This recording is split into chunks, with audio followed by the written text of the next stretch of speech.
भरे मंच पर शिवराज का अपमान, पीएम मोदी ने देखकर भी क्यों किया शिवराज को अनदेखा।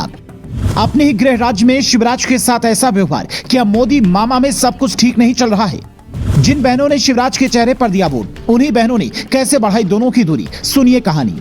ये तस्वीर मध्य प्रदेश के झाबुआ की है, जहां पीएम मोदी कई बड़ी सौगातें देने पहुंचे थे। उसी मंच पर मामा शिवराज सिंह चौहान भी खड़े थे। जैसे ही भाषण खत्म करने के बाद मोदी उनकी ओर बढ़ते हैं, शिवराज सिंह चौहान ने हाथ जोड़कर अभिवादन किया, पर मोदी ने ना तो उसका कोई जवाब दिया, न ही उन तक पहुंचे। दोनों के बैठने में भी करीब 5 कुर्सी का फासला था। ऐसे में प्रदेश के एक पूर्व मुख्यमंत्री और बीजेपी के कद्दावर नेता का ऐसा अपमान देखकर समर्थकों से रहा नहीं किया। वो मोदी का एक और वीडियो शेयर करने लगे, जिसमें आप साफ देख सकते हैं कि पीएम मोदी का ध्यान मंच पर नीचे खड़े उस बच्चे की ओर जा रहा है, जो अपने पिता के कंधे पर बैठकर पीएम मोदी का भाषण सुन रहा था और हाथ हिलाकर उनका अभिवादन भी कर रहा था। जिसे देखकर पीएम मोदी कहते हैं कि बेटा, मुझे आपका प्यार मिल गया।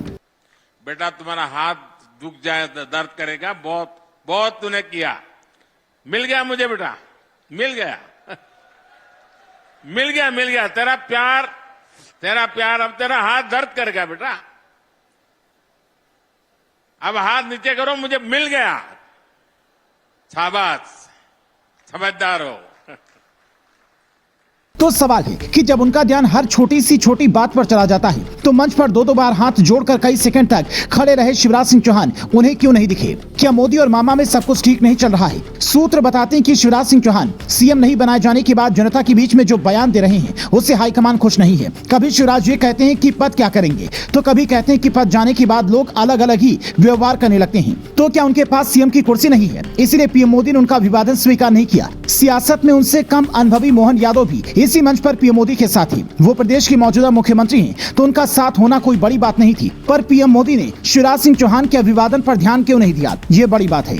कई लोग तो ये कह रहे कि मोदी शिवराज की ओर बढ़ ही रहे थे, तभी बीच में महिला नेताओं ने आकर अभिवादन किया और फिर मोदी निकल पड़े। अब इस तस्वीर के पीछे की पूरी कहानी क्या है, वो तो पीएम मोदी और शिवराज सिंह चौहान ही बता सकते हैं। पर तस्वीर देखकर लोगों के मन में तरह तरह के सवाल जरूर उठ रहे हैं, जिसमें से एक सबसे बड़ा सवाल ये है कि क्या मामा को इस तरह से इग्नोर कर बीजेपी लोकसभा चुनाव 2024 में मध्य प्रदेश की ज्यादा से ज्यादा सीटें जीत पाएगी। इस बार मोदी ने 400 पार का जो लक्ष्य रखा है, क्या सीनियर नेताओं को दरकिनार कर इस तरह का लक्ष्य हासिल किया जा सकता है। इस रैली में मोदी ने यह भी बताया कि 370 सीटें बीजेपी कैसे जीतेगी, ये भी बताया।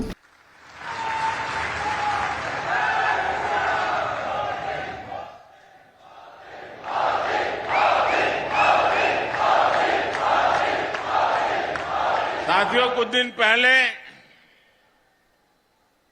जब विपक्ष में से आवाज आई 400 पार, तो फिर मैंने कहा, देखो भाई, एनडीए की 400 पार की बात तो मैं भी सुन रहा हूं, लेकिन मैं ये भी सुन रहा हूं कि अकेला बीजेपी, अकेला कमल का निशान 370 पार करेगा। 370 पार करना चाहिए कि नहीं करना चाहिए? 370 से ज्यादा सीट आनी चाहिए कि नहीं आनी चाहिए? लेकिन लाओगे कैसे? मैं आपको एक जड़ी बूटी देता हूं, दे दूं? मैं पब्लिकली जड़ी बूटी दे रहा हूं। देखिए, आपको बस आज से यहां से जाकर के एक ही काम करना है, ज्यादा नहीं, एक ही काम। क्या काम करना है? पिछले 3 चुनाव में आपके यहां पोलिंग बूथ में क्या रिजल्ट आया था, वो निकालो। पोलिंग बूथ में कमल पर कितने वोट पड़े थे, उसका हिसाब निकालो। निकालोगे?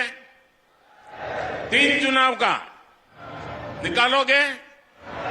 फिर उसमें जिस समय सबसे ज्यादा वोट मिले हैं, उसको जरा लिख लो कि इस पोलिंग बूथ में पिछले चुनाव में 3 में ये सबसे ज्यादा वोट मिले थे।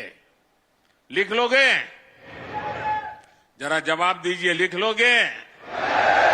फिर आप तय करना कि अब जो ज्यादा से ज्यादा वोट बूथ में मिले थे, उसमें इस बार 370 नए वोट जुड़ने चाहिए। करेंगे? यानी आपके पोलिंग बूथ में जितने वोट ज्यादा पहले मिले थे उसमें इस बार मेहनत करके 370 वोट ज्यादा लाना है। लाएंगे, हिसाब किताब करेंगे, एक एक मतदाता की सूची बनाएंगे, सरकार के काम उसको बताएंगे, उसने कौन कौन सी योजना का लाभ उसके घर तक पहुंचा है ये बताएंगे उसको, और जिसको अभी पहुंचा नहीं है उसको विश्वास देंगे कि मोदी जी फिर से आकर के काम पूरा करेंगे। बताओगे? अब एक पोलिंग बूथ में अगर आप नए 370 वोट 370 वोट આપણે ગુજરાતીમાં 370 કહીએ ને, હા, 370 वोट अतिरिक्त होने चाहिए। पर इस बयान से अलग हटकर देखिए तो मध्य प्रदेश के मतदाताओं में और खासकर लाडली बहनों के बीच में शिवराज की जो छवि है वो ये बताता है कि प्रदेश की आधी आबादी को साधना है तो शिवराज को साथ लेकर चलना ही होगा। ये भी हो सकता है कि समय की कमी के कारण पीएम मोदी जल्दबाजी में निकल गए हों और चूंकि पूरी तस्वीर कैमरे में कैद हो गई है इसलिए अब इस पर सवाल खड़े हो रहे हैं। आप इस तस्वीर पर क्या सोचते हैं? कॉमेंट कर बताएं।